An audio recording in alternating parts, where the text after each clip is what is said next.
sekarang kita mulai ya. Bismillahirrahmanirrahim. Jadi anak-anak, setelah kita mempelajari bagaimana objek itu di-create, kemudian bagaimana objek itu berinteraksi, kemudian ada relasi antar objek, lalu kemarin kita bekerja dengan collection.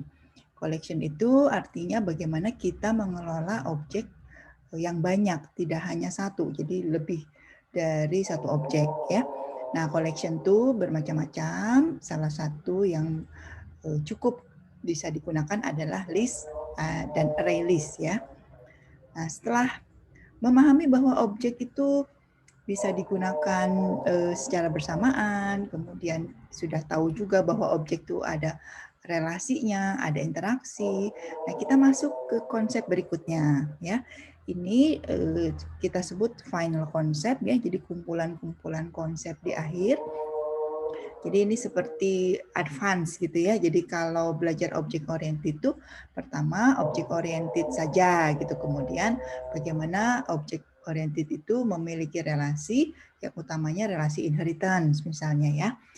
Dan lalu collection, lalu masuklah ke final ini. Apa saja yang akan dipelajari di final concept? Nah, ini semua penting. Ini semua khas sekali objek oriented ya. Jadi yang pertama adalah kelas abstrak. Nanti kita lihat seperti apa sih kelas abstrak itu. Sebetulnya tidak aneh, tidak sulit ya. Karena sekarang belum tahu aja, makanya kita belum memahami atau merasa apalagi nih kelas abstrak. Tetapi sebetulnya kalau kita lihat-lihat dan kita pelajari, konsep tentang kelas abstrak itu sangat mudah. Dan kelas abstrak itu nanti terkait erat dengan interface. Di mana interface ini nanti akan sangat penting, akan kita gunakan kembali pada perkuliahan berikutnya, yaitu pada perkuliahan pemrograman sistem interaktif ya atau PSI. Dan konsep yang hanya ada di object oriented selain inheritance adalah polymorphisme. Nah, polymorphisme ini juga sangat penting dan sangat bermanfaat ketika kita ingin menerapkan inheritance ya. Jadi kalau polymorphisme ini konsep-konsep yang terkait eratnya dengan inheritance. Nah, kita lihat satu persatu ya. Dan konsep yang lain mengenai fitur statik, sebetulnya statik sudah pernah atau sudah sering kita temui ya kata kunci statik pada saat public void static main. Nah, itu kan ada statiknya ya. Itu sebetulnya apa sih? Selama ini kita sudah gunakan, tetapi maksudnya apa? Selain statik ada juga nanti final. Nah, final juga akan kita lihat sebetulnya seperti apa. Kita lihat satu persatu ya. Jadi hari ini saya cuma cerita-cerita, nanti kita praktekkan bersama-sama, sekaligus juga mengulang semua materi yang setelah UTS ini ya. Nah, ini kita lihat bersama-sama. Nah, jadi kalau kita lihat ya, kalau kita sudah sering membuat kelas, maka kita bisa menyadari bahwa ada beberapa fitur ya atau atribut ya dari 2 atau lebih kelas-kelas, lalu kita angkat ya kesamaan-kesamaan itu dengan membuat sebuah superkelas. Ya, jadi kalau bicara superkelas berarti ini bicara tentang inheritance. Jadi inheritance itu idenya adalah kita melihat ada kelas-kelas atributnya itu pada sama gitu. Nah, berarti ini saat yang tepat untuk membuat sebuah superkelas. Ya, kelas baru yang menjadi induk dari kelas-kelas yang telah ada tersebut. Ini kita contohkan ya, kita punya kelas yang bernama kelas student. Lalu kita sudah sering juga menggunakan kelas profesor ya, di mana kalau kita lihat-lihat student dan profesor itu sama-sama memiliki atribut nama. Ya, baik mahasiswa maupun dosen punya nama kan, punya alamat juga, punya tanggal lahir juga, punya kesamaan atribut. Selain atribut juga akan memiliki kesamaan metode. Ya, minimal metode setter dan getter untuk mengelola atribut tersebut. Sehingga kita melihat ada common itu kesamaan ya, wah ini ada common nih, ada kesamaan antara student dan profesor. Maka kita buatlah sebuah kelas person ya. Kelas person itu artinya kelas orang ya, di mana kelas orang ini merupakan kelas super ya yang memiliki fitur-fitur yang sama yang disebut juga sebagai generalisasi dari baik kelas student maupun kelas profesor. Nah, itu prinsipnya inheritance ya. Jadi kapan sih kita pakai inheritance atau gimana sih cara bikin inheritance? Ya sebetulnya inheritance itu idenya kalau kita melihat, oh ini ada kelas-kelas yang sama fiturnya. Ya udah kita buatkan sebuah generalisasi, sebuah kelas super yang nanti dia menjadi induk dari kelas student dan kelas profesor ini. Ya, nah ini konsep ini mudah-mudahan tidak ada yang sulit ya, tidak ada yang berkesulitan. Pengkodeannya juga sangat gampang. Kita tinggal menambahkan keyword extend ya. Nah, itu untuk konsep inheritance. Nah, di Java ya, sebetulnya di object oriented language sih ada yang disebut dengan abstract class atau kelas abstrak. Nah, ini merupakan konsep ya, di mana gagasan konsep kelas abstrak ini memperlihatkan bahwa sebuah metode ya akan memperlihatkan perilaku dari kelas tersebut dan kita bisa mendefinisikan perilaku apa saja sih di kelas tersebut tanpa perlu memikirkan atau menyiapkan implementasi dari perilaku dari kelas tersebut. Nah, sederhananya begini. Jadi di dalam konsep atau gagasan kelas abstrak, kita bertugas untuk menyiapkan metode-metode ya tanpa memikirkan sebetulnya body atau isi dari metode itu seperti apa. Nah, itu gagasannya kita mendefinisikan what apa ya behavior perilaku dari kelas-kelas tersebut without tanpa ya menyiapkan how bagaimana perilaku tersebut terimplementasikan. Nah, kenapa sih ada gagasan seperti ini? Nah, berarti kita harus lihat kembali ya ke metode-metode yang sudah kita buat. Bagaimana metode itu kan ada header-nya ya.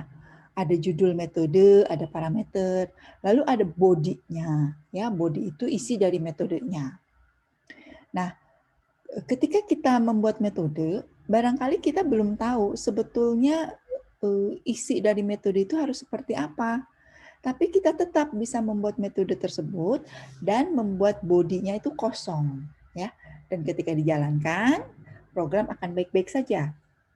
Nah, dari situlah sebetulnya kita bisa melihat bahwa, oh, berarti kita tuh bisa mendefinisikan dulu metodenya, metode-metode tersebut. Nah, metode tersebut menggambarkan perilaku, ya, perilaku dari sebuah kelas. Dan belum memikirkan bagaimana sebetulnya codingan atau body dari metode tersebut diimplementasikan atau diisi. Nah, kenapa kita perlu pisahkan ya? Nah, karena kita sebetulnya bisa saja kita menyiapkan dulu metode-metode ya yang nanti akan digunakan oleh orang lain atau kelas lain, tepatnya oleh kelas anak-anaknya. Nah, jadi kelas abstrak ini juga kaitannya atau gagasannya terlihat dari atau berkait erat dengan inheritance. Kelas yang sudah kita biasa buat ya, di mana setiap metodenya itu ada bodinya, ada codingan di dalam body, itu disebutnya adalah concrete class atau kelas yang konkret. Oke ya. Nah, jadi ciri-ciri kelas yang konkret itu dia punya headers dan dia punya body, ada isi codingan di dalamnya. Ini setter getter atau kelas display, to print atau apapun yang sudah dibuat itu merupakan kelas konkret. Nah, kelas abstrak itu disebutnya bodiless. Bodiless itu artinya less tuh nggak ada gitu ya, nggak ada bodinya. Ya, dia hanya header only. Jadi metode-metodenya tuh terdeklarasi tapi bodinya nggak ada. Nah, itulah yang disebut dengan abstrak method. Ya, jadi kalau sebuah metode hanya ada judulnya, hanya ada deklarasinya, tanpa bodinya, itu disebut dengan metode yang abstrak. Nah, kalau metode yang ada bodinya, kita sebutlah dengan implemented method. Ya, jadi yang sudah biasa kita buat, kalau kita buat metode pasti ada codingan di dalamnya kan. Nah, itu implemented method. Sekarang kita melihat kalau ada implemented berarti ada yang abstrak ya.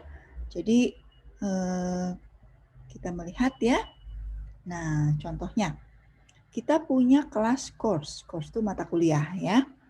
Lalu kita melihat ada metode yang namanya establish course schedule. Nah, ini adalah metode yang tugasnya ya establish, membangun course schedule. Jadi jadwal kuliah ya. Jadi ceritanya ini kita punya di sistem akademik ada mata kuliah, kan ada jadwal ya. Jadwal kan harus di-create itu ya. Jadwal itu harus di-create berdasarkan dosennya siapa, mahasiswanya siapa. Jadwal juga harus di-create hari dan jamnya sesuai dengan slotnya ya. Kalau kuliahnya tatap muka, berarti nanti dilengkapi jadwal itu dengan ruangan ya. Tetapi karena kita tidak tatap muka, pakai Zoom, ini juga dilengkapi dengan kode Zoom-nya ya. Ini establish course schedule itu adalah metode untuk membuat jadwal. Gimana sih cara membuat jadwal? Oh, nggak usah kita pikirin dulu. Kita tidak ditugasi untuk mengkodingkan metode membuat jadwal tersebut. Nah, kita lihat dulu ya. Kita lihat bahwa untuk membuat jadwal ternyata ada aturan-aturan yang berbeda. Misalnya ya, yang aturan pertama, seorang lecturer itu dosen ya, may meet only once a week for 3 hours at a time. Seorang dosen bisa saja bertemu seminggu sekali, 3 jam ya, atau 3 SKS sekali pertemuan. Kayak kita nih, kayak kita kuliah KPLBO kan harusnya 3 SKS ya. Harusnya sekali pertemuan langsung saja 3 SKS. Nah, aturan yang lain ya. Kalau mata kuliahnya di lab course may meet twice a week for 2 hours each time. Ini sekalian belajar bahasa Inggris ya. Artinya apa sih? Kalau kuliahnya di lab, ya ada beberapa mata kuliah langsung di lab, aturannya bertemunya 2 kali dalam 1 minggu. Jadi seminggu 2 kali ya. Dan waktunya 2 hours, 2 jam. Jadi kalau aturan pertama boleh aja sih dosen itu ngajar 3 jam. Tapi kalau kelasnya di lab, maka kita lihat dia harus seminggu 2 kali pertemuannya. Dan masing-masing pertemuan adalah 2 jam. Ya tentu saja berbeda dengan di tempat kita ya. Ini aturan-aturan ini disesuaikan dengan tempat masing-masing gitu ya, tempat kerja masing-masing atau kampus masing-masing. Ceritanya aturan di sini seperti ini. Lalu ada aturan yang ketiga. An independent study course may meet on a custom schedule that has been jointly negotiated by a given student and professor. Nah, ini ada namanya independent study course. Maksudnya ini adalah mata kuliah yang studinya independen atau mandiri.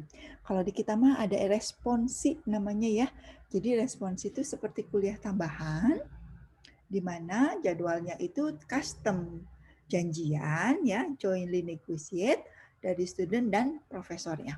Jadi sebetulnya sih kalau kuliah yang bagus, yang ideal itu ya, selain kuliah di kelas, di lab, ada juga tambahan ya di luar jam kelas, jamnya ditentukan berdasarkan janjian. Itu namanya independent study course ya. Nah, biasanya jadwalnya ini bebas, tergantung dari kesepakatan. Nah, kalau kita melihat ada 3 macam aturan seperti ini ya. Maka kita lihat ya, pada saat kita membuat kelas course, mata kuliah, ini ada name-nya, name mata kuliah. Ada number-nya ya, kode ya, course number itu kode mata kuliahnya. Lalu ada credit value-nya, ya kita anggap saja jumlah SKS-nya ya. Lalu kita lihat nih, kita praktekkan yang kemarin belajar array list. Array list enrolled student, artinya student yang enroll, tahu enrolled ya? Enroll itu terdaftar ya. Bahasa kerennya tuh enroll. Nah, kalian ini enroll student ya. Nah, enroll student-nya kita siapkan dalam bentuk array list, karena enroll student tuh nggak mungkin cuma satu, pasti banyak. Ini aja ada 32 ya, berarti enroll student saya ada 32. Ini ada 32 objek mahasiswa yang enroll, yang mengambil.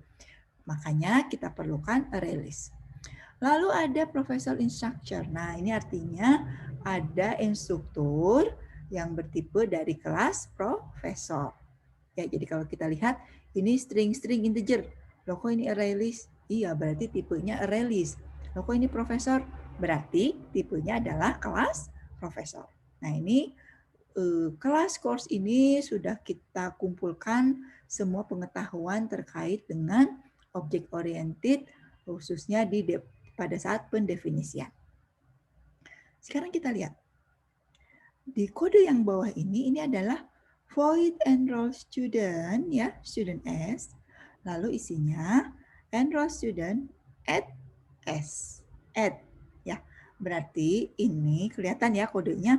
Berarti ini memasukkan student ya ke enroll array list.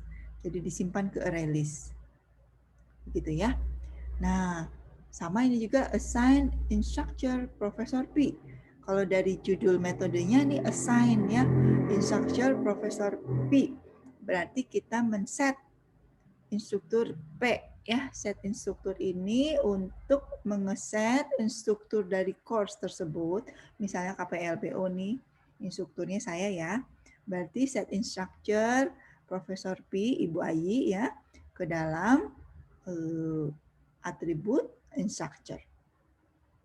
Nah, jadi ya, ini ceritanya kalau setter-getternya omitted. Omitted itu artinya disembunyikan ya. Jadi sebetulnya kalau kita membuat sebuah kelas, jangan lupa lengkapi dengan setter-getter dan konstruktor dan to print atau display. Nah, itu mah udah standar ya, standar sebuah pengkodingan. Nah, ini ceritanya metodenya khusus bukan setter-getter saja, ini enroll student dan assign instructor. Kita lihat dua metode tersebut. Perhatikan baik-baik. Ini metodenya implemented atau abstrak. Kalau dari definisinya, kalau implemented itu metodenya ada header-nya ya. Header itu judul ini dan ada body-nya. Ini ya.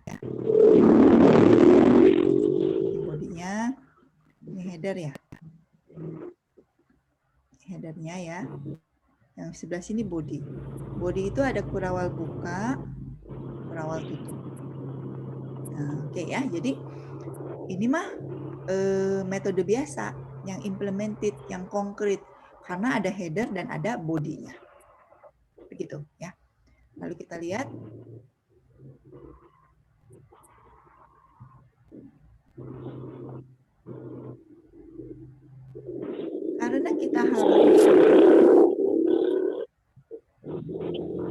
karena kita harus melihat ke aturan bahwa sebetulnya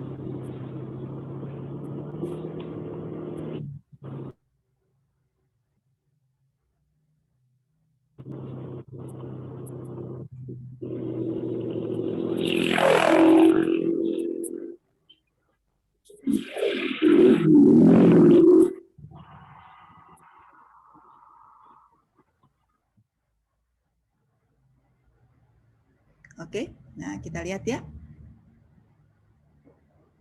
Di sini kita lihat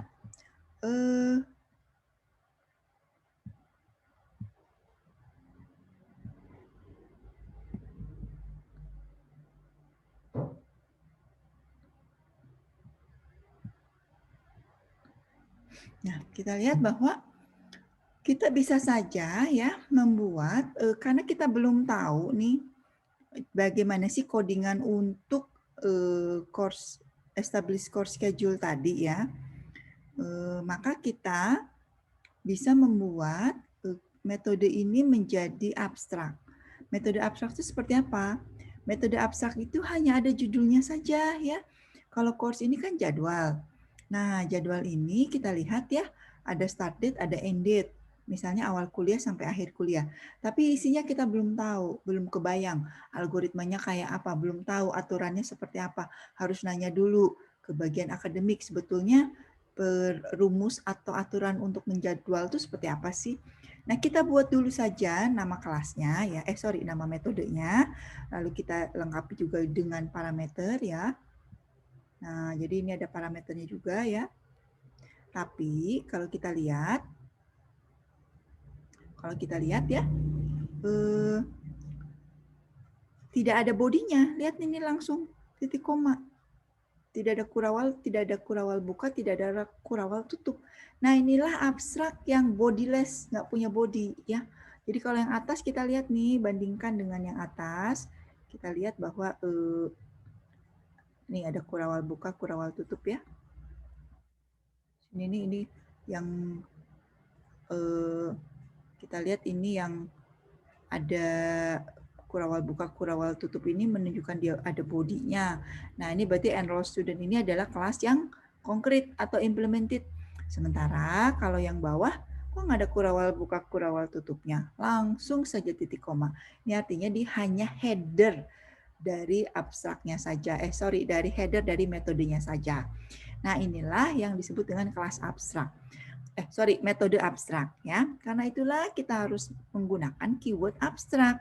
Di paling depan setelah public, abstrak dulu, baru void, lalu baru nama metodenya, establish course schedule ya. Artinya apa? Artinya metode ini kita tetapkan sebagai metode abstrak karena tidak ada body dan kita tambahkan keyword abstrak.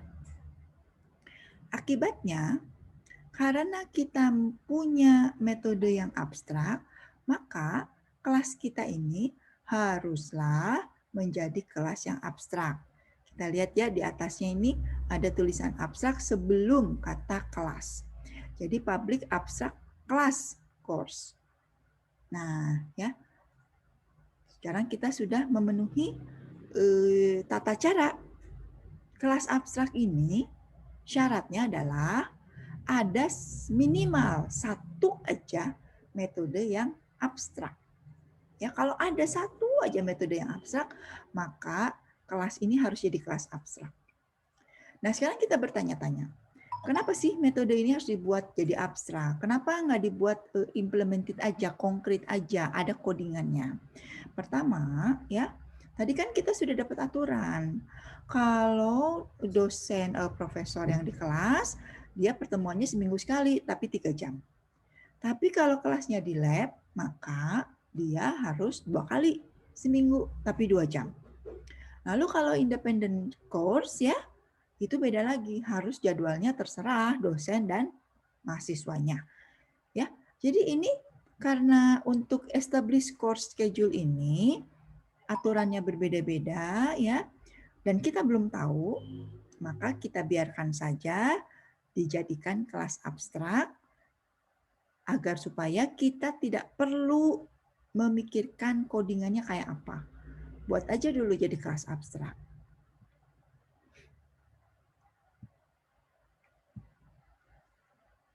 Nah, jadi ya karena ada metode satu aja nih, padahal kita lihat ya di sini ada 3 metode nih. Ada enroll student, ada assign instructor, ada establish course schedule ya. Kita punya 3 metode, tetapi ada satu yang abstrak.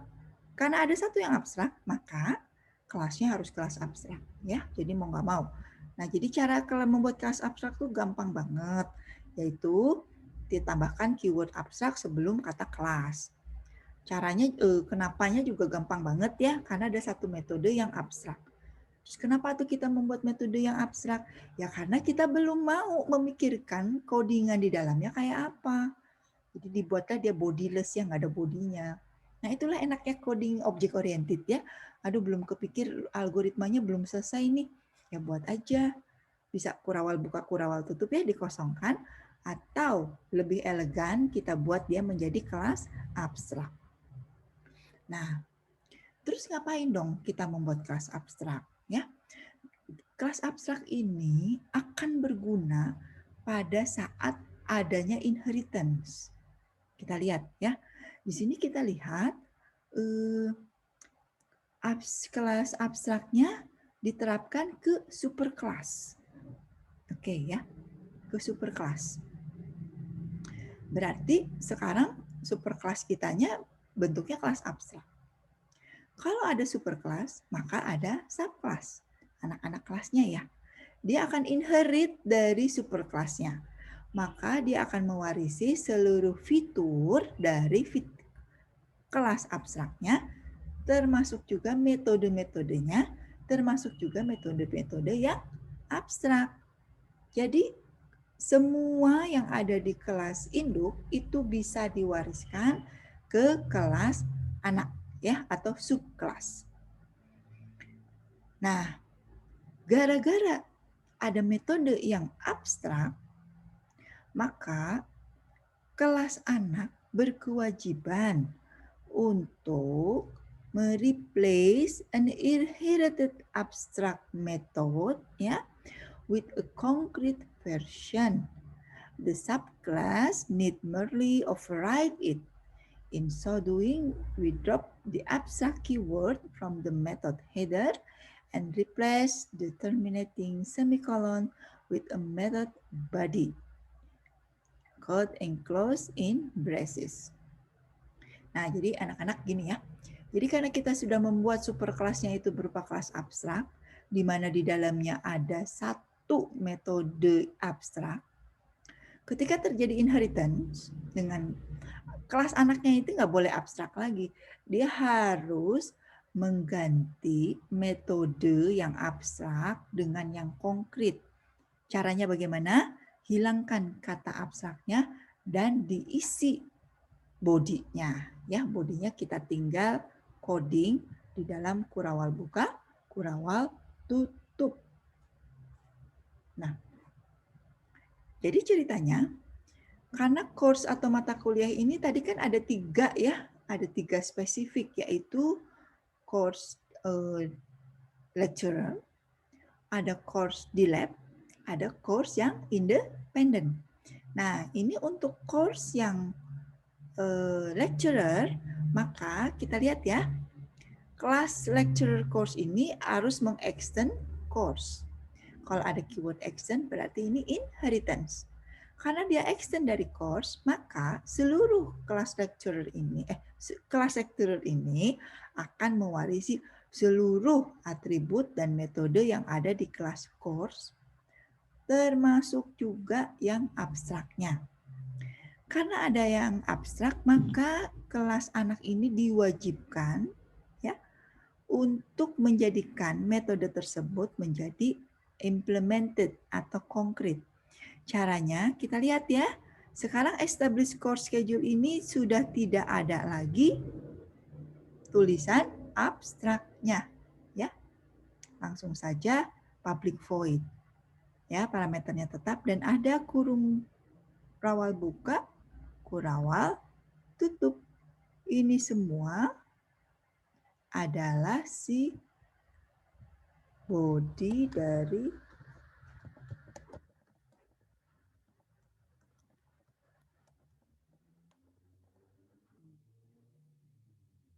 ya, bandingkan dengan yang sebelumnya, dengan yang ada di induknya. Mari kita bandingkan.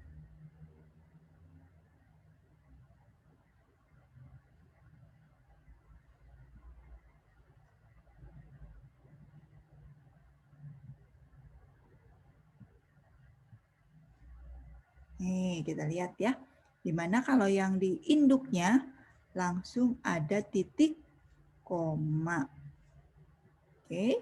Jadi yang induknya tidak ada titik koma, sementara ada keyword abstrak juga nih di sini.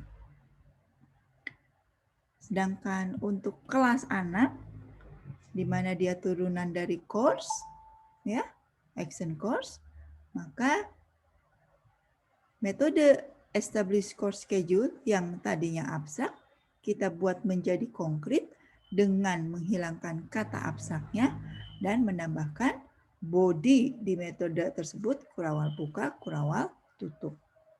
Nah, di sini codingan ini akan khas untuk lecture course. Karena lecture course ini kan tadi aturannya hanya seminggu sekali dan 3 jam gitu ya. Jadi codingan-codingan bagaimana menyusun jadwal untuk yang 3 jam ini supaya tidak bentrok dan lain sebagainya itu di metode establish course schedule. Codingannya seperti apa? Kita diskusinya terkait konsep ya, jadi kita tidak direpotkan atau nggak usah mikirin codingannya nanti gimana Bu. Bukan, kita lagi nggak belajar itu, kita masih mempelajari konsep bagaimana sebuah kelas abstrak itu digunakan ya. Nah, jadi kita bisa lihat ya, kadang-kadang kok ada kelas yang menggunakan kata abstrak, ada yang tidak. Berarti kalau yang tidak menggunakan abstrak itu adalah kelas yang konkret, atau kita sebut kelas aja ya. Sementara kalau ada keyword abstraknya itu adalah kelas abstrak. Nah, bagaimana sih kita melakukan instansiasi untuk sebuah kelas abstrak? Ternyata kelas abstrak itu nggak bisa diinstansiasi. Gitu ya. Loh kenapa? Ya memang diaturkan seperti itu ya, dikonsepkan seperti itu. Kalau kelas course ini kita deklarasikan sebagai kelas abstrak, yaitu ada kata kunci abstraknya, maka we can ever instantiate generic course object in our application. An attempt to do so will result in a compilation error. Jadi kita tidak akan pernah bisa menginstansiasi sebuah kelas abstrak. Kalaupun kita mencoba, maka akan muncul compilation error. Ya, errornya itu udah dikompilasi. Jadi pada saat compile akan error. Lihat ya, dikasih di sini tulisan impossible. Jadi nggak bisa kelas abstrak itu kita coba-coba untuk diinstansiasikan. Akan muncul error. Course is abstract, cannot be instantiated. Oke, jadi kita sepakat. Ngapain sih kita bikin kelas abstrak? Nggak bisa diinstansiasi kok. Kelas abstrak ini harus jadi induk, ya, jadi induk dari kelas anak-anaknya. Nih, seperti ini, ya. Jadi idenya membuat kelas abstrak itu adalah agar supaya si induk, ya, si kelas ibu, dia cukup menuliskan judul-judul metodenya. Nanti masing-masing kelas anak akan mengkodingkan sesuai dengan kebutuhan dari spesifik kelas anak-anak tersebut. Nah, kita lihat sini ya. Saya punya kelas abstrak, namanya kelas A. Lalu saya membuatkan metode abstrak, atau di situ ada metode abstrak, namanya foo. Ceritanya nama metodenya foo ya. Ini tandanya ini sebuah kelas gimana sih? Ini kan ada keyword abstraknya kan.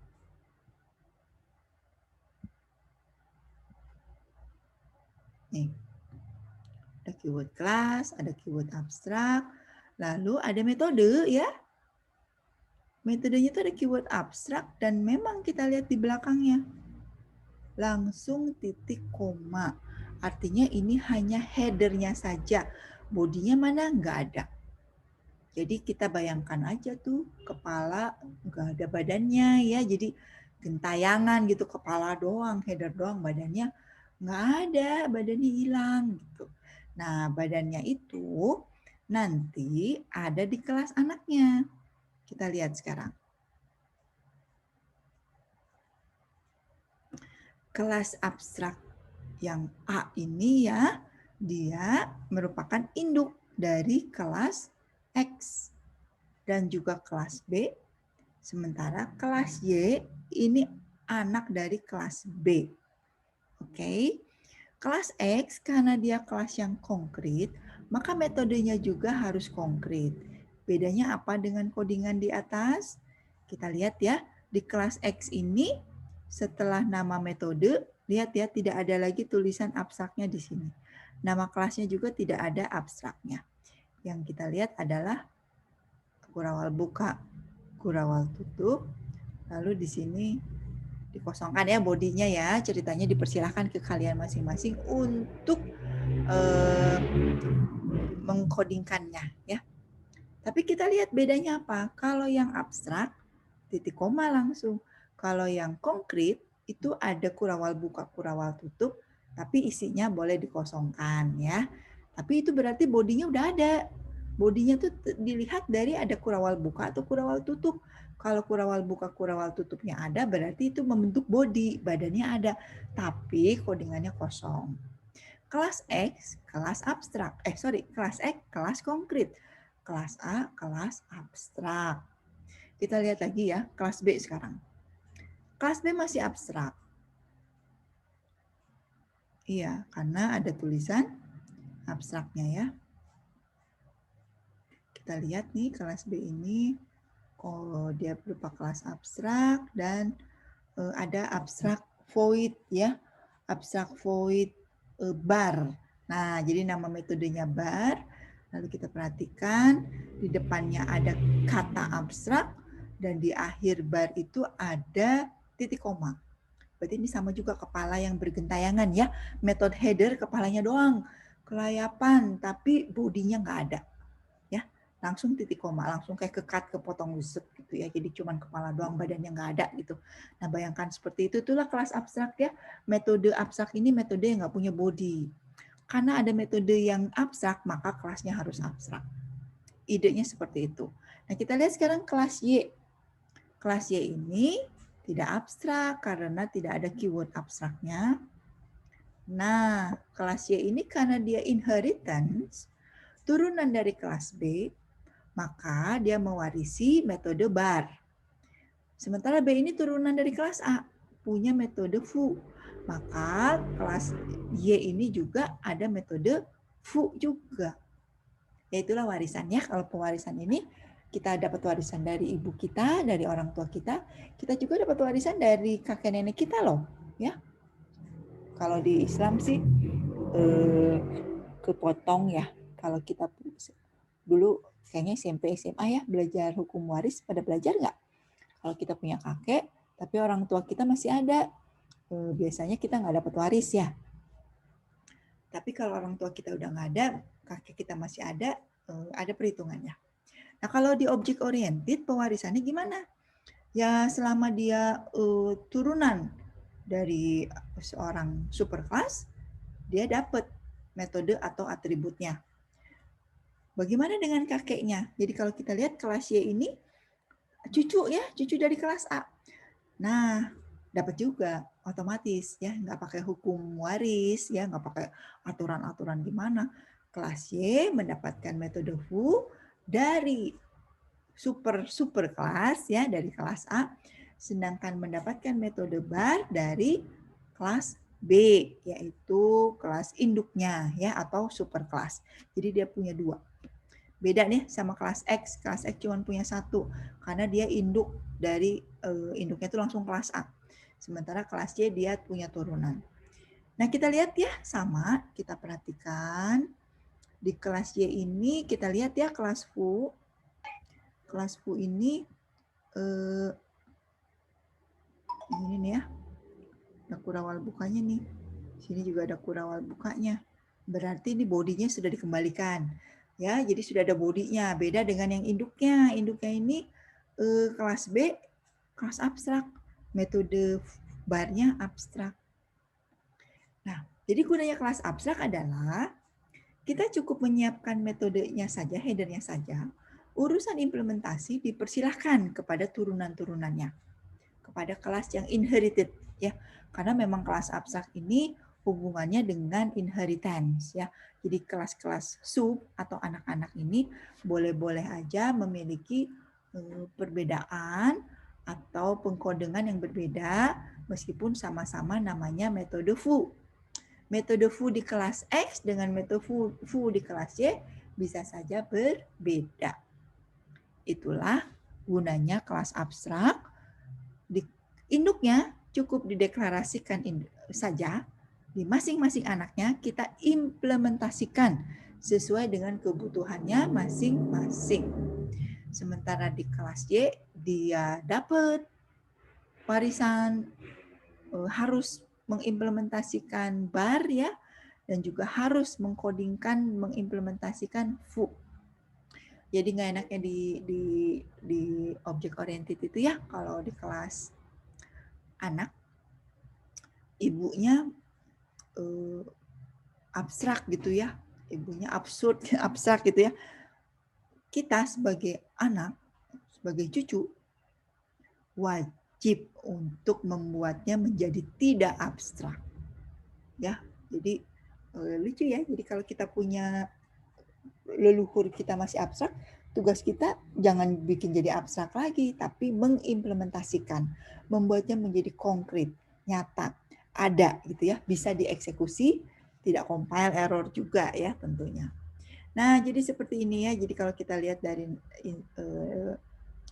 gambarannya, bisa kita perhatikan bahwa sebuah kelas abstrak ini harus punya inherit class agar supaya inherit class itulah yang melakukan implementasi terhadap metode-metode dia yang abstrak. Sementara di yang sebelah kanan, kelas B ini masih abstrak juga. Boleh sih, kelas abstrak lalu turunannya masih abstrak juga ya. Jadi belum benar gitu. Nah, pas di turunan ketiga, kelas Y, barulah dia bertaubat ya. Metode-metodenya tidak abstrak lagi, tapi sudah kita buat menjadi konkret, dikodingkan. Nah, jadi gimana sih membuat kelas abstrak itu? Ya tadi selama kita memiliki metode yang abstrak, maka kelasnya harus abstrak. Aturannya begitu. Ya. Jadi harus selaras. Ada metode abstrak, barulah bisa kelas abstrak. Kita nggak bisa pengen punya kelas abstrak, di metodenya nggak ada yang abstrak. Nggak bisa ya, itu tidak sinkron. Oke, nah kita lihat lagi sekarang. Bisa saja ya di sebuah kelas kita mendefinisikan semua atribut ya tanpa menyiapkan implementasinya. Jadi semuanya dibuat abstrak.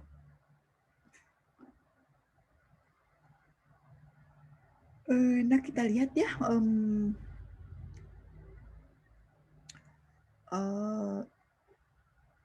bagaimanakah kalau dengan atributnya. Nah, kita lihat ya, suppose we only want to specify common behavior, of course, and not even bother with declaring attribute. Attributes are, after all, typically declared to be private. We may not wish to mandate the private data structure that a subclass might use in order to achieve the desired public behavior. Instead, leaving it up to the designer of the subclass to ultimately make this determination. Jadi kalau kita lihat tadi kita ngomongin abstrak itu terkaitnya dengan metode ya. Metode abstrak, metode abstrak. Nah, sebetulnya gimana dengan atributnya? Di sini dicontohkan, kelas course itu punya atribut. Course name, course number, credit value, array list, profesor gitu ya. Bagaimana dong dengan atributnya? Nah, kalau atribut kita lihat, biasanya dia dibuat menjadi private. Kalau private kita lihat juga tidak bisa diwariskan. Ya, jadi kelas-kelas warisnya tidak bisa mengakses atribut yang private. Akibatnya apa? Akibatnya atribut itu tidak perlu dibuat menjadi abstrak ya. Karena ya atribut itu biasanya juga private. Kalau private dia tidak bisa diakses.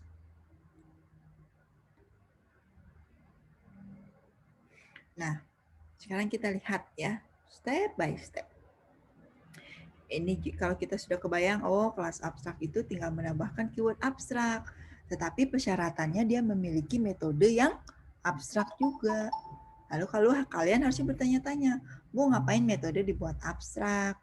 Nah, karena implementasinya itu akan diserahkan kepada anak-anaknya.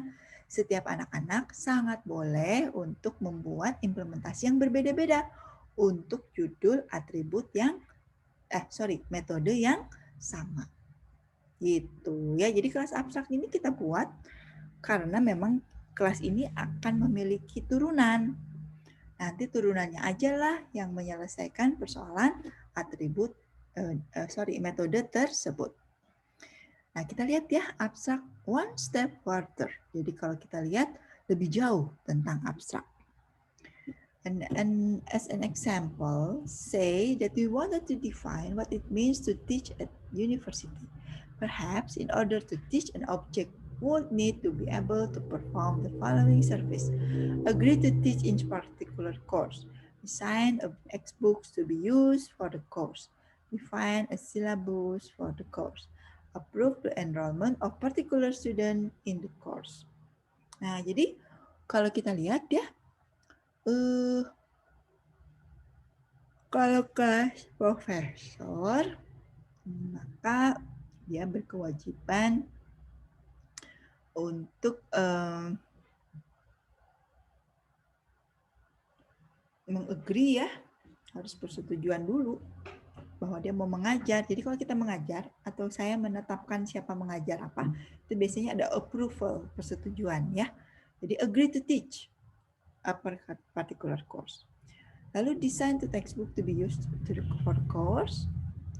Nah, desain ini berarti kita harus kita lihat ya.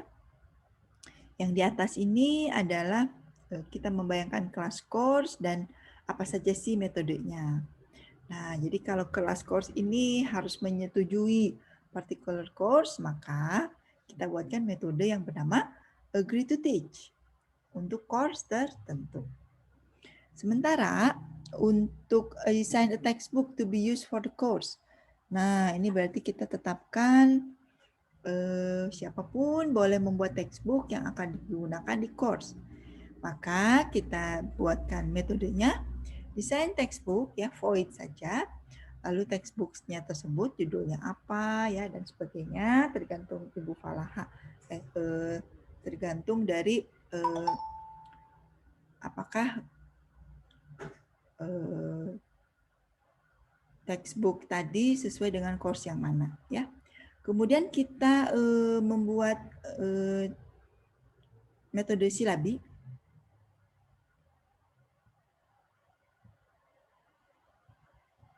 Nah, silabi ini ya.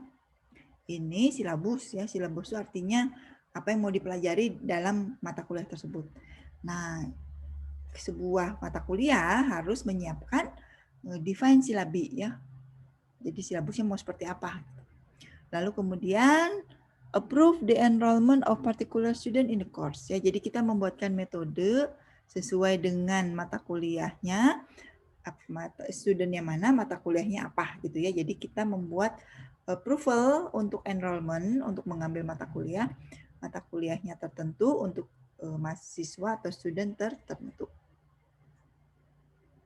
Nah, ini adalah terkait dengan metode ya. Bagaimana kita membuat metode di sebuah kelas. Nah, berikutnya adalah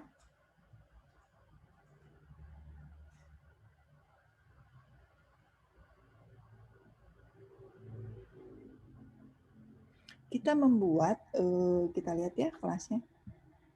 Saya suka kehilangan kursor ya, kalau habis mencoret-coret kursornya suka hilang. Nah, berarti ya kita buat kelas teacher. Kelas teachernya kita akan buat menjadi abstrak ya. Nih ya, ada kata kunci abstraknya. Lalu kita omit atribut. Jadi atributnya kita sembunyiin dulu nih. Lalu kita membuat abstrak metode. Kita lihat ciri-cirinya, semuanya abstrak. Sebelah sininya langsung titik koma. Tidak ada kurang wal buka, tidak ada kurang wal tutup. Ini semua adalah header dari metode. Jadi kepala-kepala doang ya, bodinya nggak ada. Terus ngapain bikin kelas abstrak? Ya tadi kita harus membuatkan kelas turunannya, ya kelas turunannya. Di sini profesor adalah turunan dari teacher, di mana profesor ini punya name dan ID, lalu dia juga punya teaching assignment ya. Teaching assignment ini daftar mata kuliahnya. Ya kayak saya ngajarnya 4 mata kuliah nih semester ini. Itu teaching assignment saya. Lalu kita lihat ya, karena profesor ini turunan dari teacher. Kita lihat lagi teacher. Teacher ini kayak apa sih? Teacher ini semua metodenya abstrak. Nah, karena itu kelas profesor harus menyiapkan semua metode yang ada di sini kan, tetapi menjadi tidak abstrak lagi ya. Dan kita lihat masing-masing dilengkapi dengan bodinya. Meskipun di sini bodinya tidak dikodingkan, tetapi kita sudah tahu bahwa oh sekarang kelas profesor ini merupakan kelas yang mengimplementasikan kelas abstrak teacher. Jadi abstraknya di teacher, profesornya mengimplementasikan.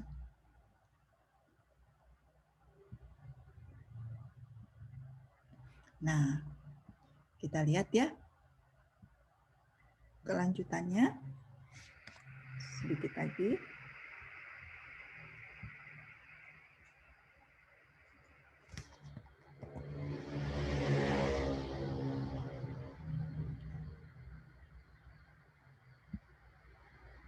Kita lihat